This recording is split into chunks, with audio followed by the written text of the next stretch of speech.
राम जी कहते हैं किशोरी जी आप बन के योग्य नहीं हो, हंस गवनी, हंस की तरह सुकुमार और उसी तरह चाल चलने वाली। अरे हंसनी तो मान सरोवर में रहती है, वन में नहीं। हंस गवनी तुम नहीं बन जोगो। श्री सीता जी ने कहा कि प्रभु आपसे किसने कहा कि मैं हंस गवनी हूं?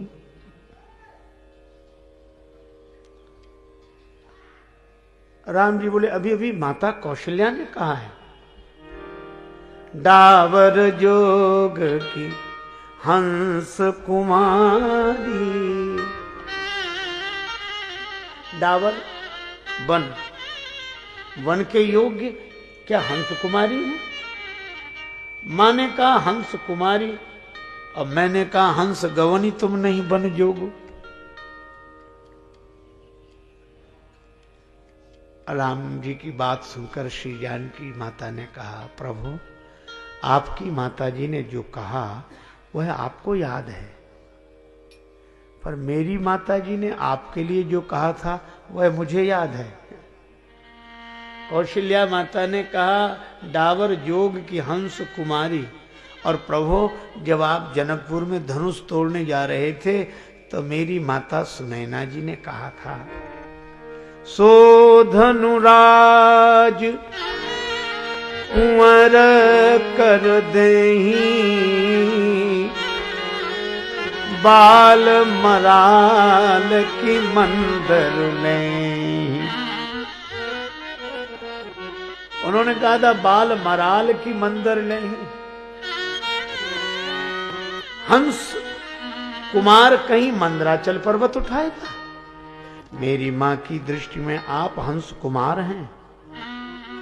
अगर आपकी माताजी की दृष्टि में मैं हंस कुमारी हूं तो मेरी माताजी की दृष्टि में आप हंस कुमार हैं। और प्रभु जब हंस कुमार बन के योग्य है तो हंस कुमारी बन के योग्य क्यों नहीं? और एक बात यह भी है, क्या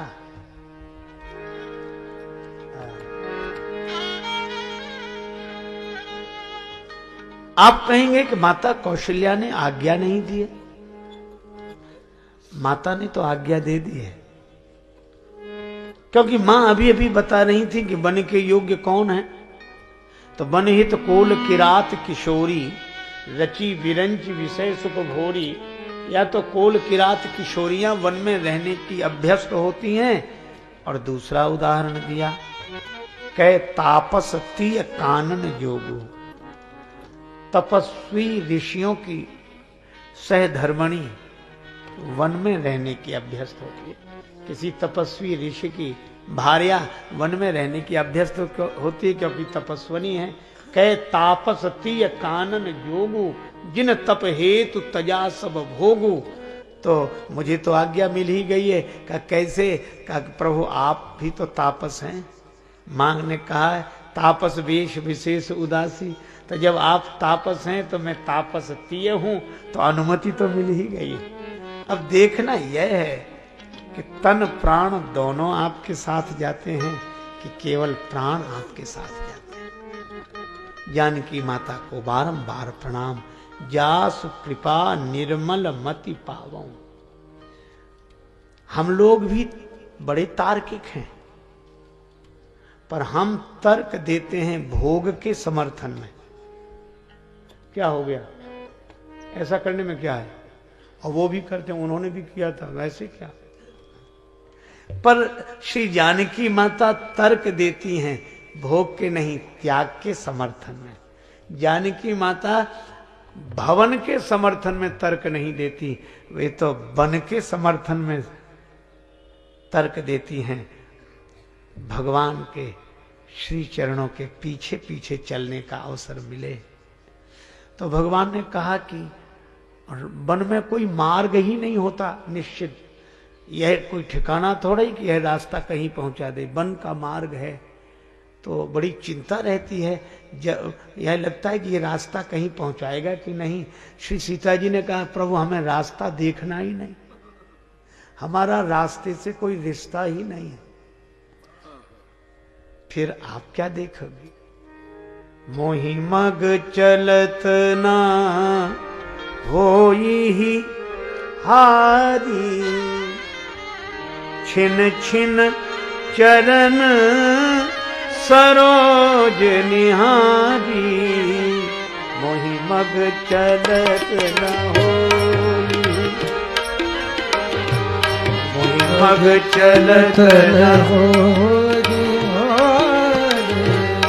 मग चलत न होई हारी। छिन छिन चरण सरोज निहारी, छिन छिन चरण सरोज निहारी। मोहि मग चलत न होई हारी, छिन छिन चरण सरोज निहारी। छिन छिन चरण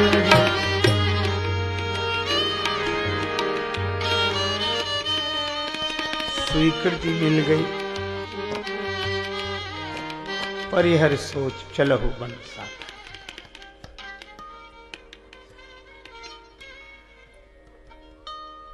अद्भुत उदात्त चरित्र है श्री राघवेंद्र का। और राघवेंद्र जिस कुल में उत्पन्न हुए, जिस परिवार में, उस परिवार की यह दशा। श्री जानकी माता, कौशल्या माता। अब एक भक्त का और चरित्र है। समाचार जब लक्ष्मण पाए,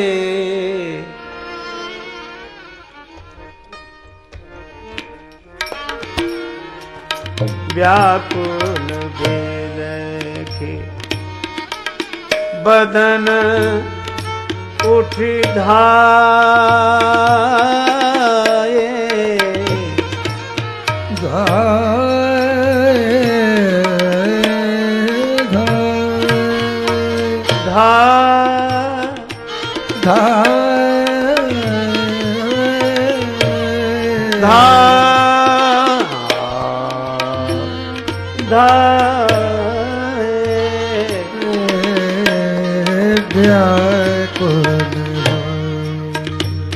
समाचार जब लक्ष्मण पाए, व्याकुल बदन उठ धाये। व्याकुल व्याकुल व्याकुल। लक्ष्मण जी को समाचार दिया। बिलखते हुए व्याकुल वदन सौमित्र उपस्थित हुए श्री राघवेंद्र के समक्ष। राम बिलो की बंधु कर जोड़े, दोनों हाथ जुड़ गए, अलग अलग नहीं रहे। दो चीजें सहज छूट गई हैं। कौन कौन? देह गेह सब सन तृण तोरे। अब यहां श्री तुलसीदास जी संकेत करते हैं देह का और गेह का।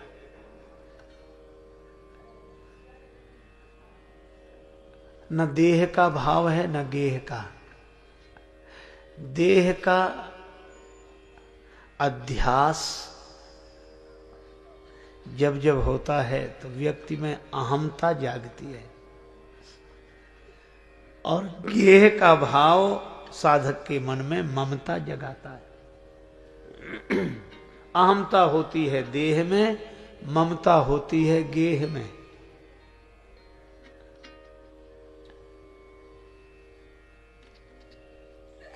इसीलिए देह का छूट जाना मृत्यु है।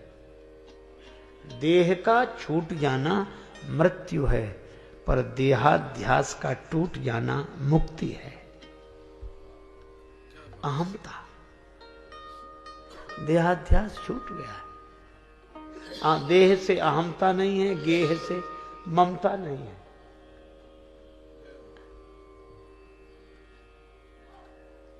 तब लक्ष्मण जी न देह भाव में रहते हैं न गेह भाव में रहते हैं, वे तो राम जी के नेह भाव में रहते हैं। और जो अहमता ममता से मुक्त होगा वही राम जी के मार्ग पर चल सकता है, वही राम जी के पीछे पीछे चल सकता है। दोनों हाथ जुड़ गए, न अहमता न ममता। दोनों हाथ जुड़ने का अर्थ, प्रभु हमें ममता है तो आपसे और अभिमान भी है तो आपका। अभिमान भगवान का और ममता भी भगवान से। कहा कुछ नहीं,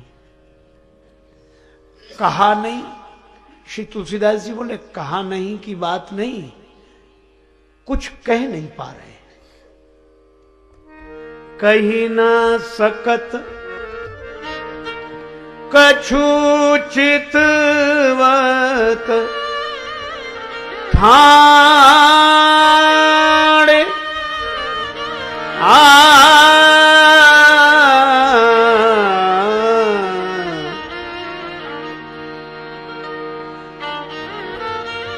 दीन दीन जनो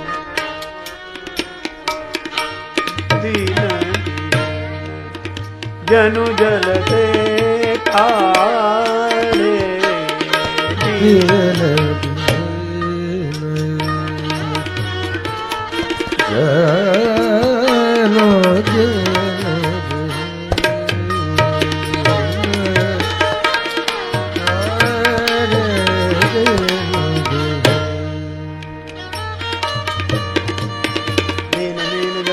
तारे दीन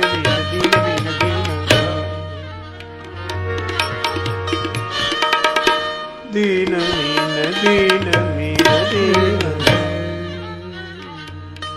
दीन मीन जनु जलते काढ़े।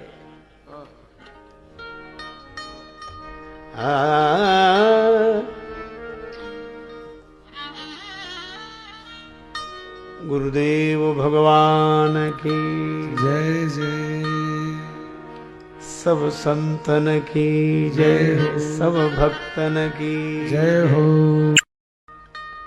जैसे दीन मछली को जल से अलग कर दिया,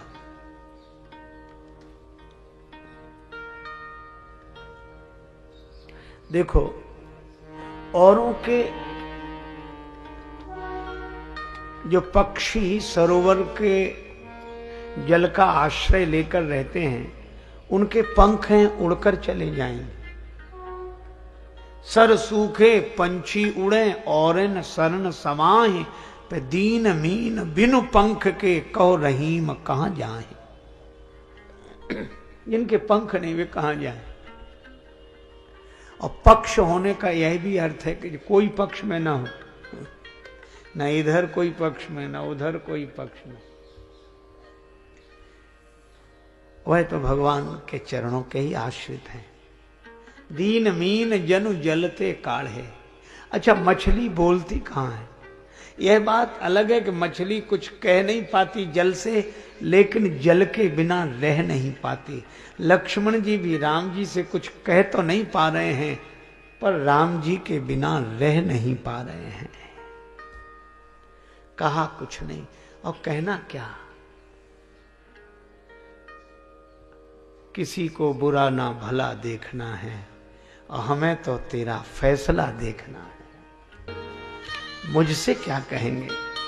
मुझे वन में साथ ले जाएंगे या भवन में ही रखेंगे? राम जी समझ गए, लक्ष्मण तुम्हारी भावना से मैं अवगत हूं, किंतु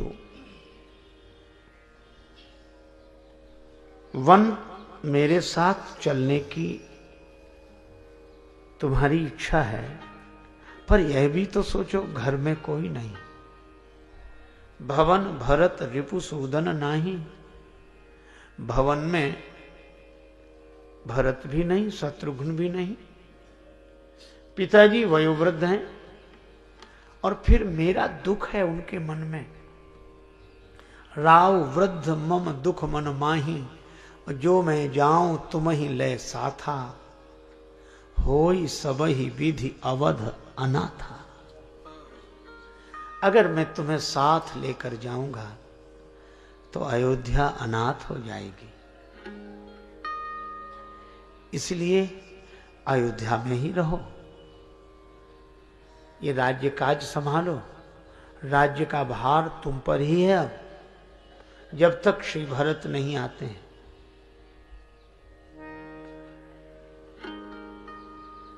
भरत जी ने कहा कि प्रभु यह आज्ञा मुझे क्यों दी जा रही है? राम जी ने कहा इसलिए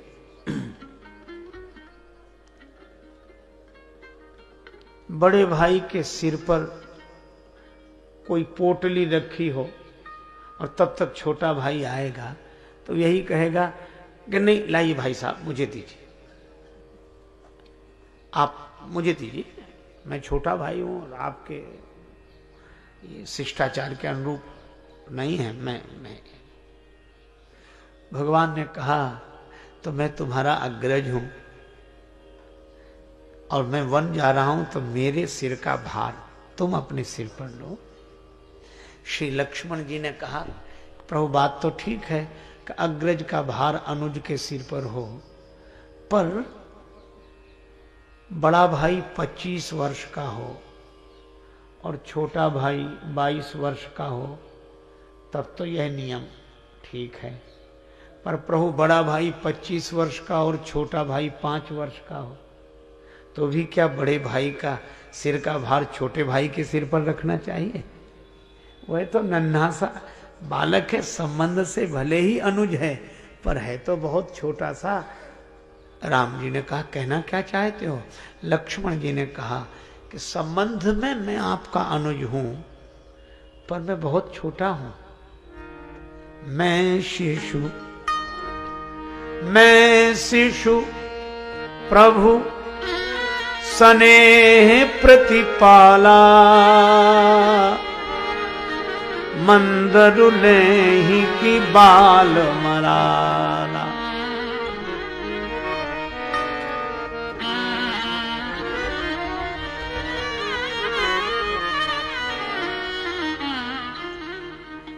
मैं शिशु हूं।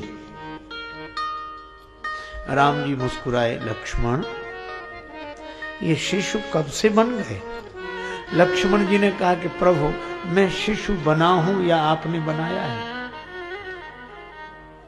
मैं शिशु बना हूं या आपने बनाया है? श्री राम जी ने कहा मैंने कब बनाया? प्रभु याद कीजिए जनकपुर की, जब श्री परशुराम जी आए और मुझे फरसा दिखाने लगे, परशु विलोक महीप कुमारा, और मेरी ओर फरसा लेकर दौड़े, तब आपने परशुराम जी के हाथ जोड़े और यही कहा नाथ करिए बालक पर छोहू, नाथ करिए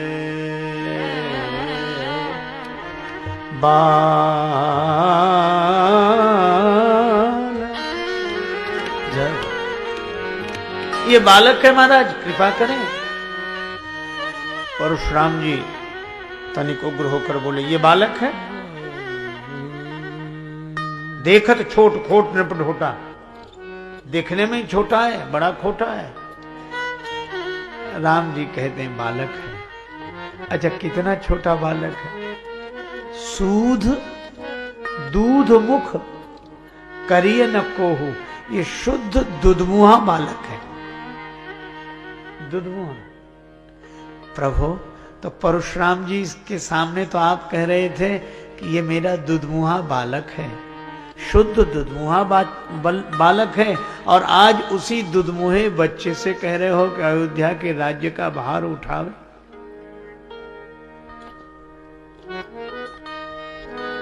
मैं शिशु प्रभु स्नेह प्रतिपाला, मैं शिशु प्रभु स्नेह प्रतिपाला, मैं शिशु प्रभु प्रभु प्रभु प्रभु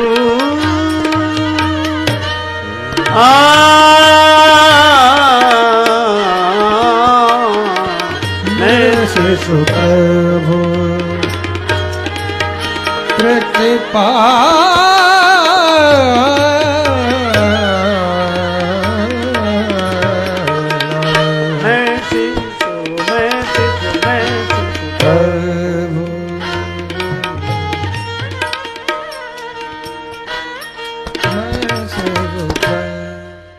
प्रभु, मैंने जो निवेदन किया उस पर ध्यान दें, फिर कोई निर्णय लें। श्री राम जी मुस्कुराए, लक्ष्मण तुम्हारी स्मृति बड़ी अच्छी है, अब तक याद है तुम्हें? हाँ प्रभु। राम जी ने कहा तो स्मृति तो मेरी भी कुछ कुछ ठीक है। लक्ष्मण, जनकपुर में जो मैंने कहा था सो तुम्हें याद है, लेकिन तुमने भी कुछ जनकपुर में कहा था सो मुझे याद है। लक्ष्मण जी बोले, प्रभु मैंने क्या कहा? राम जी ने कहा तुम भी कह रहे थे, जो तुम्हार अनुशासन पावो, कंदुक इव ब्रह्मांड उठाओ।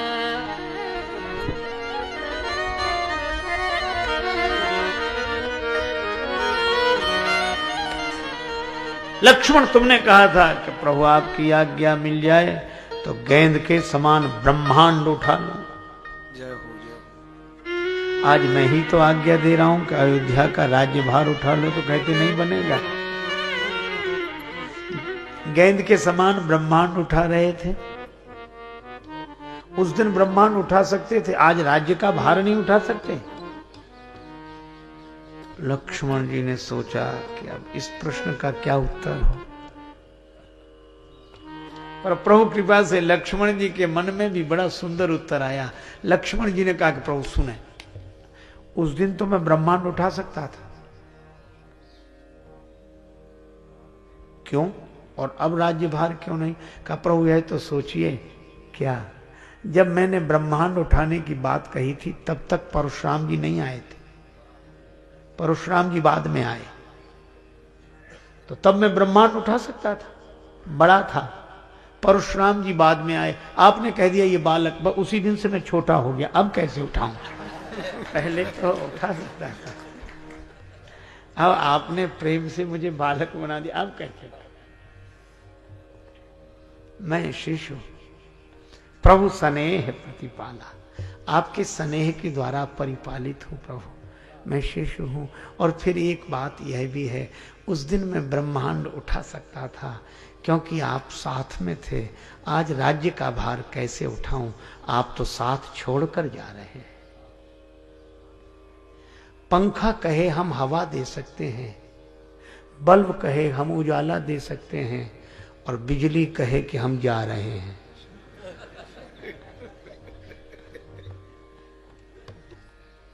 अरे भाई, बिजली की सत्ता से ही तो बल्ब, पंखा आदि यंत्र कार्य करते हैं। इसी तरह लक्ष्मण जी ने कहा कि प्रभु आपकी उपस्थिति से, आपकी सत्ता से ही सब कुछ हो सकता है।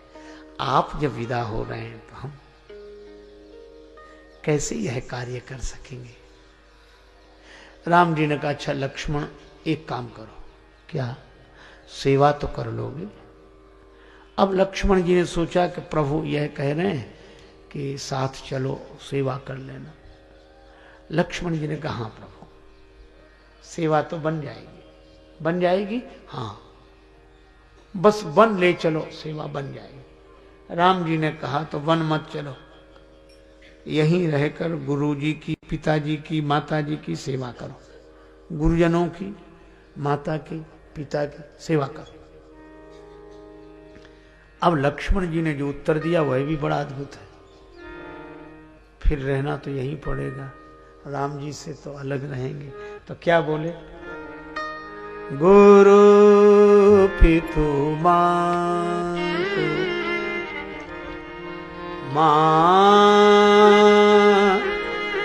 मातु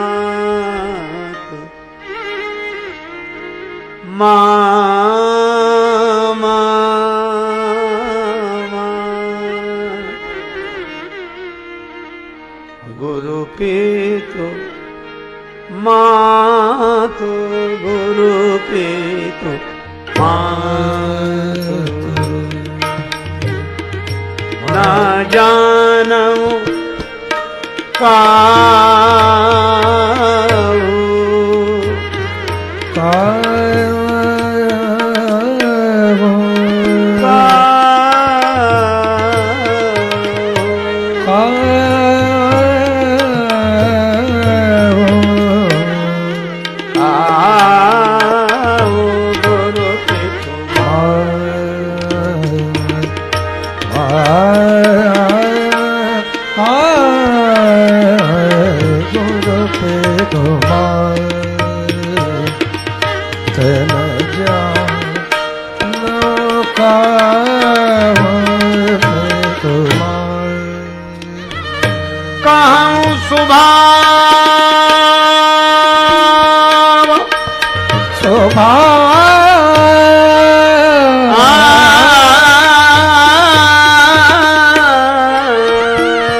नाथ पतिया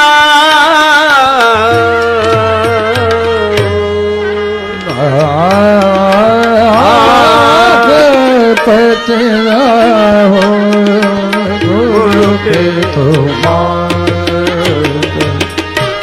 जाने हो गुरु के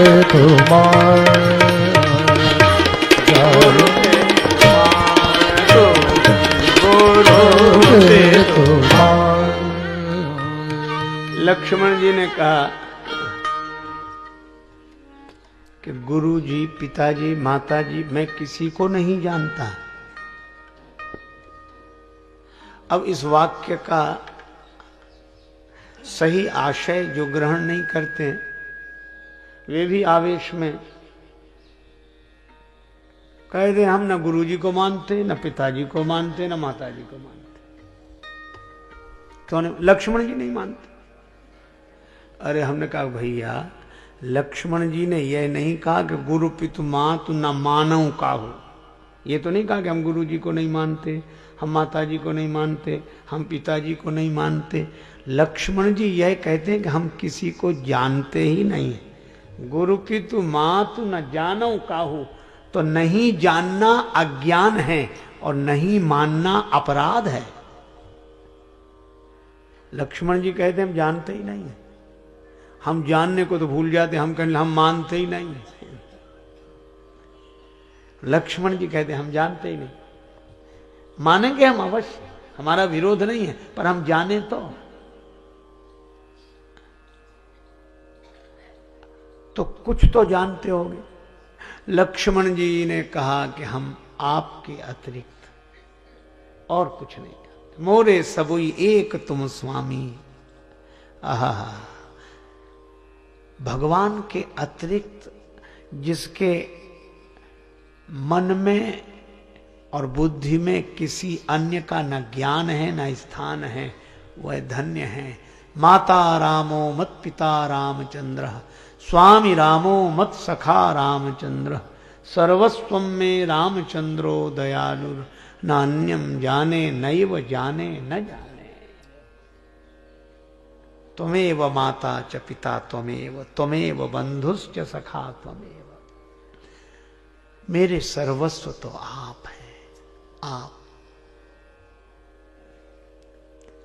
राम जी ने कहा मेरे अतिरिक्त किसी को नहीं जानते ना, और अगर मैं जानता हूं तो आप अंतर्यामी हैं। मोरे सबुई एक तुम स्वामी, दीन बंधु उर अंतर्यामी। श्री राम जी ने कहा तुम्हारी इस भावना से मैं बहुत अभिभूत हूं। एक आदेश है, आज्ञा करें प्रभु, मां से आशीर्वाद ले आओ, आदेश ले आओ, मेरे साथ वन चलो। श्री लक्ष्मण जी ने जो सुना तो तुरंत चले गए, प्रभु को प्रणाम किया और माता सुमित्रा से आदेश आशीर्वाद लेने चले गए। श्री राम जी ने कहा, श्री किशोरी जी देखा आपने, लक्ष्मण जी अभी कह रहे थे कि मैं आपके अतिरिक्त किसी को नहीं जानता, और जब कहा कि माता जी से आदेश ले आओ, आशीर्वाद ले आओ, तो लेने चले गए। इसका अर्थ है कि जानते हैं। जानते ना होते तो जाते कहां? अच्छा, कई बार सीखी पढ़ी हुई बात जब जीवन में नहीं उतरती तो चूक हो ही जाती है। एक गांव की कोई सज्जन घटना सुना रहे थे। वे बड़े शिक्षित थे, किसी गांव में पहुंचे, छोटा सा गांव था। तो उन्होंने कहा, उस गांव का नाम था चंद्रपुर, छोटा सा गांव। तो सबसे पूछते पढ़ी लिखी भाषा में, क्यों भाई साहब इस गांव का नाम चंद्रपुर है? तो ग्रामीण अपनी शैली में उत्तर देते। तो कहा इस ग्राम का नाम चंद्रपुर है। तो वो कहता हाउ। अब हाउ उसकी समझ में ना आवे, और गांव की भाषा में हाउ माने हाँ। अब वो बार बार कहे कि भैया जी ये ग्राम चंद्रपुर है। तो वो कहे हाउ। तो उसको लगे कि ये हाउ है कि चंद्रपुर है। उसको हाउ भी नाम लगता था। बड़ा परेशान हुआ। जिससे पूछो वही हाउ बताओ, और लोगों ने कहा था कि ये चंद्रपुर है। अंत में एक शिक्षित युवक उसे मिला, उससे पूछा क्यों भैया ये गांव चंद्रपुर है? सो बोला जी हाँ। अब उसको लगा कि भैया अब हमें संतोष हुआ। ये सब लोग तो हाओ हाओ बोल रहे थे, मुझे समझ में नहीं आ रहा था। आपने जी हाँ बोला तो आपकी जी हाँ का अर्थ तो मैं समझ गया, ये हाओ का क्या मतलब है? तो उसने कहा कि वो एक ही अर्थ है, पढ़े लिखे लोग जी हाँ बोलते हैं, बेचारे बिना पढ़े लिखे ग्रामीण वो हाओ बोलते हैं। तो वह व्यक्ति समझ गया और खुश भी बहुत हुआ। बोले आपने जी हाँ मैं उत्तर दिया, मैं बड़ा प्रसन्न हुआ। आप तो पढ़े लिखे हैं, तो तुरंत बोला हाओ।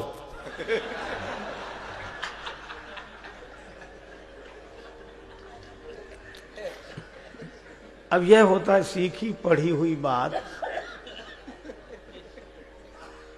अच्छा देखो, चेतन मन और अवचेतन मन। चेतन मन में समझ और अवचेतन मन में स्वभाव संस्कार। इसीलिए हमारे यहाँ दो तरह की बातें कही गई, शिक्षा और दीक्षा। शिक्षा का प्रभाव समझ पर पड़ता है, समझ को बदलती है शिक्षा, लेकिन संस्कारों को बदलती है दीक्षा। गुरुदेव से मिला हुआ ज्ञान समझ को बदल देता है, और गुरुदेव से मिले हुए मंत्र की बार बार आवृत्ति अवचेतन मन के कुसंस्कारों को बदल देती है, स्वभाव से संत बना देती है। सीखा हुआ ज्ञान ध्यान से ही अवचेतन मन में उतरता है। अब ये सहजता से एक संदेश यह भी मिला कि कहने सुनने की बात अलग है, रहने की बात अलग है। अब लक्ष्मण जी ने कहा कि मैं किसी को नहीं जानता, और राम जी ने कहा कि माता जी से आज्ञा ले आओ, तो लेने चले गए। इसका अर्थ था कि कहना तो उस तरह का था, पर रहना इस तरह का है। कहानी आन विधि रहने आन विधि। तो राम जी की मुस्कुराहट इस व्यंग में ही थी कि श्री जानकी जी देखा, लक्ष्मण जी अभी कह रहे थे कि मैं किसी को नहीं जानता, और कहा कि माता जी से आज्ञा ले आओ, आशीर्वाद ले आओ, तो लेने चले गए। इसका मतलब है कि जानते हैं। श्री जानकी जी ने कहा कि प्रभु यह उत्तर तो लक्ष्मण जी ही दे सकेंगे, इस प्रश्न का उत्तर वो आ जाएं, उन्हीं से पूछना। राम जी ने कहा ठीक है, मैं प्रतीक्षा करता हूं। श्री लक्ष्मण जी गए। तुलसीदास जी लिखते हैं, जाए जननी पग नाये माथा, जाए जननी पग नाय माथा, जाए जननी पग नाय। मन रघुनंदन जानकी साथा, मन रघुनंदन जानकी साथ, जाए जननी पग माथा, जाए जननी पग नाय माता, जननी पग जननी पग जननी पग माता, जाए जननी पग जाए जननी पगला, जननी पगला, जननी पगला।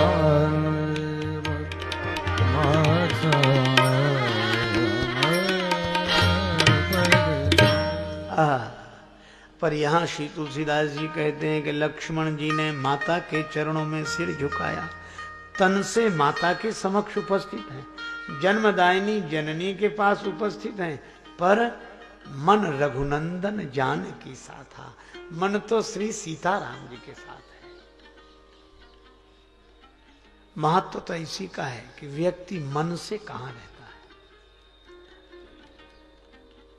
सुमित्रा माता ने देखा लाल लक्ष्मण की ओर, लक्ष्मण उदास दिख रहे हो, क्या बात है?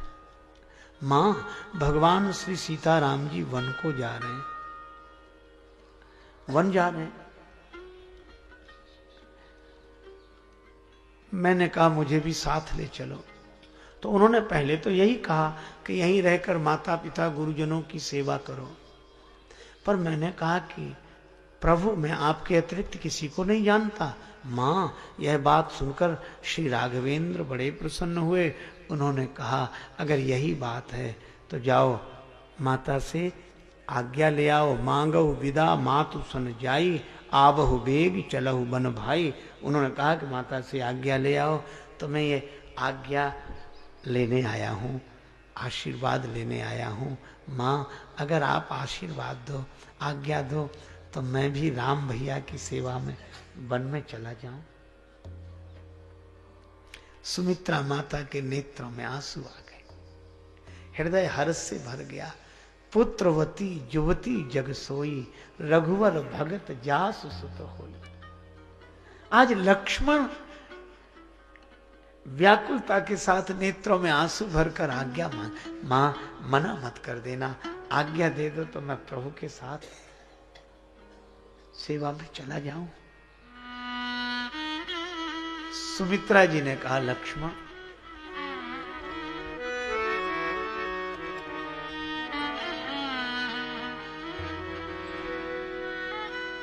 बड़े भोले हो तुम, वहां कही आए हो कि मैं किसी को नहीं जानता, तो यहां किससे आदेश लेने आए हो, आशीर्वाद लेने आए हो? लक्ष्मण जी ने कहा कि मां भूल हो गई, किंतु कठिनाई एक और है। क्या? यदि मैं यहां ना आता तो प्रभु की आज्ञा का पालन कैसे होता? उन्होंने ही तो आज्ञा दी कि मां से विदा लो। लक्ष्मण जी ने जब यह कहा, मां सुमित्रा बोली, लक्ष्मण प्रभु की आज्ञा का पालन हो जाता और तुम्हें यहां आना भी नहीं पड़ता। उन्होंने यही तो कहा, मांगो विदा मातु सन जाई, तो माता तो वही थी। आहा, मां सुमित्रा बोली, पुत्र तुम्हारी माता तो वैदेही हैं और राम जी तुम्हारे पिता हैं। माता तो वही थी और आज्ञा लेने यहां आए, और यहां एक शब्द का प्रयोग कितना अद्भुत है। सुमित्रा माता यह नहीं कहती कि सीता जी तुम्हारी माता हैं, जानकी जी तुम्हारी माता, तात तुम्हारी मात वैदेही, वैदेही तुम्हारी माता है। और संकेत कितना अद्भुत है, लक्ष्मण वैदेही के पुत्र होकर इस देही को मां मान रहे हो, वैदेही के पुत्र होकर इस देही को मां मान रहे हो। यदि देही को मां मानोगे तो मां का प्रेम सदा नहीं मिलेगा, क्योंकि देह आज है कल नहीं, पर वैदेही के पुत्र हो गए तो माता का प्रेम सदा मिलता रहेगा। इसलिए वैदेही के पुत्र रहो, तात तुम्हारी मात वैदेही। और राम जी पिता हैं, कभी साथ छोड़ने वाले नहीं।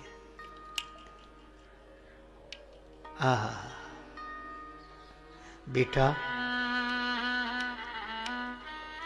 आज मैं धन्य हो गई, क्योंकि तुम्हारे मन में श्री सीताराम जी के चरणों की प्रीति का भाव देखकर, तुम्हारे मन में सेवा का यह संस्कार देखकर मैं बहुत आनंदित हूं।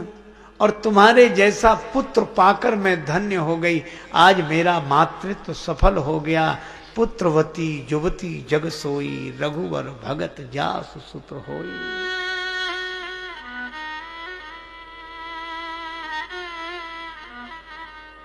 एक स्थान पर दो माताएं बैठी थी, आपस में बातचीत कर रही थी। एक बहन ने कहा दूसरी से कि बहन तुम्हारे कितने बेटे हैं, क्या करते हैं?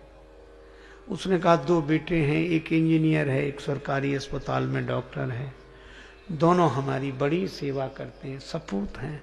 भगवान ऐसे बेटे सबको दें। अब उसने पूछा बहन तुम्हारे कितने बेटे?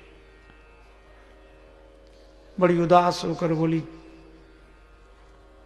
6। अरे तो हमारे 2 बेटे हमें इतना खुश रखते हैं, तो तुम्हारे 6 बेटे तो तुम्हारी बड़ी सेवा करते होंगे, क्या करते हैं तुम्हारे बेटे? वो बोली हमारे 6 से तुम्हारे 2 अच्छे। तो 6 करते क्या हैं? तो बोली 3 सेंट्रल जेल में हैं, 3 फरार हैं। 6 के 6 काम से। तुलसीदास जी कहते हैं काज कहा नर तनु धरि सारो, काज कहा नर तनु धरि सारो, काज कहा नर तनु सारो, काज कहा नर तनु धरि सारो।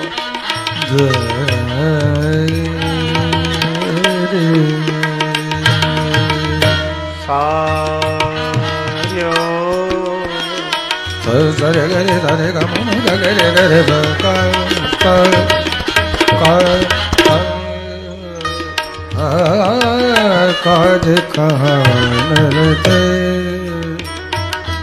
नर धनु धर सारो, कहा नर धनु, कहा नर धनु, कहा नर तनु।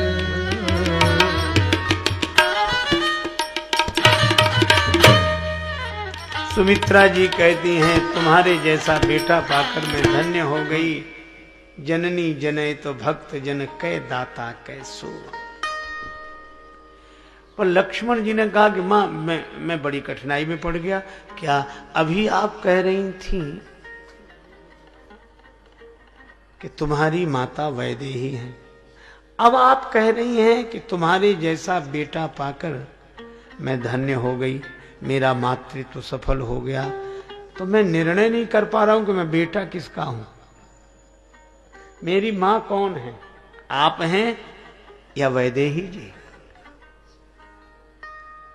सुमित्रा माता अत्यंत आनंदित होते हुए बोली लक्ष्मण इसे एक उदाहरण से समझो। आप कल्पना करो जैसे किसी ग्वाले के घर कोई दूध खरीदने के लिए आए। ग्वाला किसी कार्य में व्यस्त था। उसने अपने बेटे से कहा इन्हें दूध दे दो।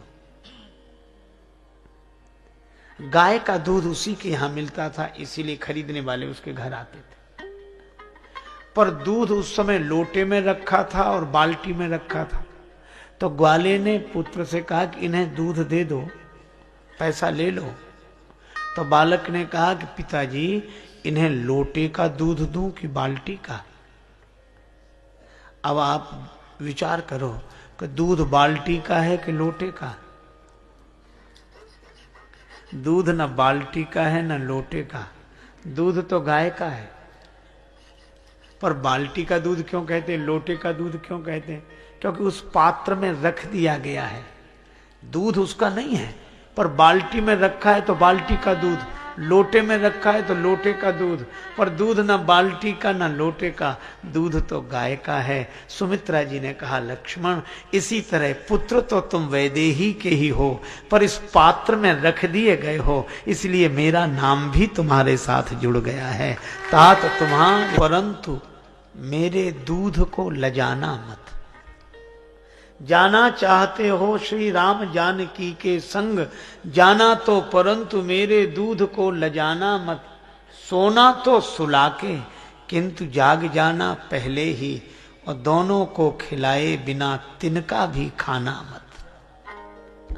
माता पिता जानना सदैव सिय राघव को, भूल के भी पुत्र पुत्र मेरे कहलाना मत। दे देना भले ही प्राण, लेकिन राजेश पीठ राम को दिखा के मुख मुझको दिखाना मत। पीठ राम को दिखा के मुख मुझको दिखाना। जाओ बस। पर जाते जाते एक बात तो बताओ, राम वन क्यों जा रहे हैं? लक्ष्मण जी बोले राम भैया ही नहीं, सीता मैया भी बन जा रही हैं। क्यों? सुमित्रा जी ने पूछा। लक्ष्मण जी ने कहा मां ये सब कैकेयी माता के कारण हुआ है, सब कैकेयी माता के कारण हुआ है, और मुझे उन पर बड़ा क्रोध है। उनका तो नाम नहीं लेना चाहिए, उनकी ओर तो देखना नहीं चाहिए। सुमित्रा मां मुस्कुराने लगी, इतना क्रोध? लक्ष्मण कैकेयी जी के कारण राम जी वन को नहीं जा रहे ना, कारण केवल एक है, दूसरा कोई कारण नहीं। दूसरा कारण तो मुझे पता नहीं, तो पहले कारण जान लो। कैकेयी माता पर रोष काहे को करते? उन पर रोष मत करो। मां तो दूसरा क्या कारण है मुझे पता नहीं। सुमित्रा जी बोली दूसरा कारण ही मुख्य कारण है और कोई कारण नहीं, वह मुझे पता है। तो मां बताओ ना कौन सा कारण है? सुमित्रा जी बोली तुम्हारे भाग राम बन जाही, दूसर हेतु तात कछु नाही। लक्ष्मण तुम्हारे सौभाग्य से ही श्री राम जी वन को जा रहे हैं, दूसरा और कोई कारण नहीं। कुछ सोचो ही मत, तुम तो यह सोचो कि भगवान ने तुम्हें कृपा करके तुम्हें सेवा का अवसर दिया है, और अकेले ही सेवा का अवसर दिया है तुम्हें, यह तुम्हारे सौभाग्य की बात है। तो राम जी तुम्हारे सौभाग्य से वन में जा रहे हैं, तुम्हारे ही भाग राम बन जाही, दूसर हेतु तात कछु नाही। और राम जी की सेवा करोगे और इतना रोष, राग रोष ईर्षा मद मोह, राग द्वेष ईर्षा मद मोह, इनके बस में स्वप्न में भी मत होना। जन सपने हूं इनके बस हो। लक्ष्मण जी ने सोचा मां जागृत अवस्था में तो मन को संभाल कर रखूं, पर सपने में तो मन में बुराई आ ही सकती है। जो दिन में क्रोध नहीं कर पाते हैं वे सपने में खूब क्रोध करते हैं, क्योंकि मन पर बुद्धि का नियंत्रण नहीं रहता। पर मन की पवित्रता की कसौटी तो स्वप्न ही है, इसलिए इन विकारों को स्वप्न में भी मन में मत आने देना। लक्ष्मण जी ने कहा मां यह बात तो बहुत कठिन है। सुमित्रा जी बोली तब तो राम जी की सेवा भी कठिन है। क्या करें? उपाय तुम सोचो। श्री लक्ष्मण जी एक क्षण रुके, फिर बोले मां उपाय मिल गया, स्वप्न में भी मेरे मन में विकार नहीं आएंगे। इतनी बड़ी बात इतनी आसानी से कह रहे हो? हां मां, उपाय सरल मिल गया। कौन सा उपाय मिला? मां, मैं आपके चरणों की सौगंध करके कहता हूं, जब तक श्री राम जी की सेवा में रहूंगा कभी सोऊंगा ही नहीं। सोऊंगा नहीं तो स्वप्न नहीं आएगा, और स्वप्न नहीं आएगा तो मन में विकार कैसे आएंगे? मैं अपने मन को संभाल कर रखूं। और जब लक्ष्मण जी ने प्रतिज्ञा की कि मैं सोऊंगा नहीं, मां ने हृदय से लगा लिया, लक्ष्मण एक बात और, स्वयं सुख पाने नहीं जा रहे हो, प्रभु को सुख देने जा रहे हो। आशीर्वाद दिया, प्रभु चरणों में अविरल प्रीति रहे, अजस्र भक्ति का भंडार रहे तुम्हारा हृदय। आशीर्वाद लेकर जन्मदायिनी मां के चरणों में प्रणाम करके श्री लक्ष्मण लौटे। प्रभु तो बड़े कौतुकी हैं, प्रतीक्षा ही कर रहे थे। लक्ष्मण आ गए? हाँ प्रभु। माता जी से आज्ञा ले आए। अब लक्ष्मण जी ने सोचा कि पहले तो भूल हो ही गई, तो दूसरी भूल क्यों करें? लक्ष्मण जी ने कहा कि प्रभु, मैं मां से आज्ञा लेने गया ही नहीं था। नहीं गए थे ना? फिर कहां गए थे? मां से आदेश लेने नहीं गए थे, आशीर्वाद लेने नहीं गए थे, तो कहां गए थे?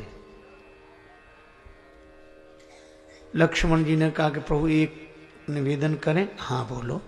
प्रभु, जब मैं कह चुका था कि मैं आपके अलावा किसी को नहीं जानता, आपके अतिरिक्त किसी को नहीं जानता, तो आपने कहां भेजा था? प्रभु ने कहा कि मां से आज्ञा लेने। तो मैंने तो पहले ही कह दिया था कि मैं मां को नहीं जानता, फिर आपने ऐसा क्यों कहा कि मां से आदेश ले आओ? तो भगवान ने कहा कि पहेलियां मत बुझाओ। तो फिर गए कहां थे जब जानते नहीं थे? लक्ष्मण जी ने कहा कि प्रभु, मैं जानता नहीं था, गुरु पितु मातु न जानऊ काहू, मैंने कहा था, और आपने कहा मांगो विदा मातु सन जाई, तो मैं चला गया। तो माता को जानते थे तभी गए थे ना? नहीं जानता था इसलिए गया था। कहाँ गए थे? कि माता को मैं जानता नहीं था, और आपने कहा कि माता से आज्ञा ले आओ, तो माता से आज्ञा लेने नहीं गया था, अभी तो यह जानने गया था कि मेरी माँ कौन है। आज्ञा और आशीर्वाद तो अब लूंगा, अभी तो जानने गया था। और मुझे पता लग गया, मां आशीर्वाद दें। जानकी माता के नेत्र प्रेम जल से भर गए।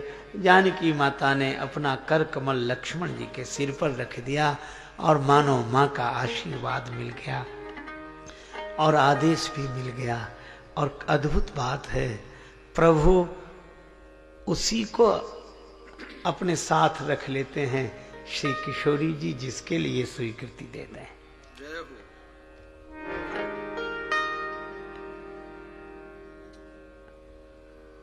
आहा, श्री जानकी जी ने कह दिया। इसीलिए एक भक्त ने लिखा, जानकी जी का जिससे नाता है, वो भला काहे को घबराता है, वो भला काहे को घबराता है, वो भला काहे को घबराता है। जानकी जी जिससे नाता है, जानकी जी जिसे नाता करता है वो भला कार्य को घबराता है जानकी जी। इसीलिए भक्तों ने हमेशा यही कहा, हाँ? सियाजू को का जाने मति मंद, किशोरी जू को का जाने मति मंद। जनक किशोरी कृपा करे बिन, द्रवेन कौशल चंद। सियाजू को का जाने मति मंद, किशोरी जू को जे जन जान चुके। तिल कहाँ रसिक लाल रघुनंदन, आपन मान चुके। किशोरी जू को जे जन जान चुके। जनक लली के पद कमल जब लगी हृदय न वास। राम भ्रमर आवत नहीं तब लग ताके पास। इसलिए मिथिला के प्रेमी क्या कहते हैं, आपन किशोरी जी के टहल बजे वही, हे हम मिथिले में रह वही। हमरा न चाही सुख आराम, हमरा न चाही चारों धाम, हे हम मिथिले में रह। हमरा न चाही सुख आराम, हे हम मिथिले में रहबे। हमरा न चाही चारों धाम, हे हम मिथिले में रहबे। हमरा न चाही चारों धाम, हे हम मिथिले में रहबे। हमरा न चाही चारों धाम, हे हम मिथिले में रहबे। हमरा न चाही चारों धाम, हे हम मिथिले में रहबे। अच्छा क्या करोगे? फुलवा अंगोछी के रहिया बिछे वही। फुलवा अंगोछी के रहिया फूल चुन चुन कर बिछे। रास्ते में बिछाएंगे। कौन से रास्ते में? रहिया बिछे वही, रहिया बिछे वही। रहिया बिछे वही। ओही रहिया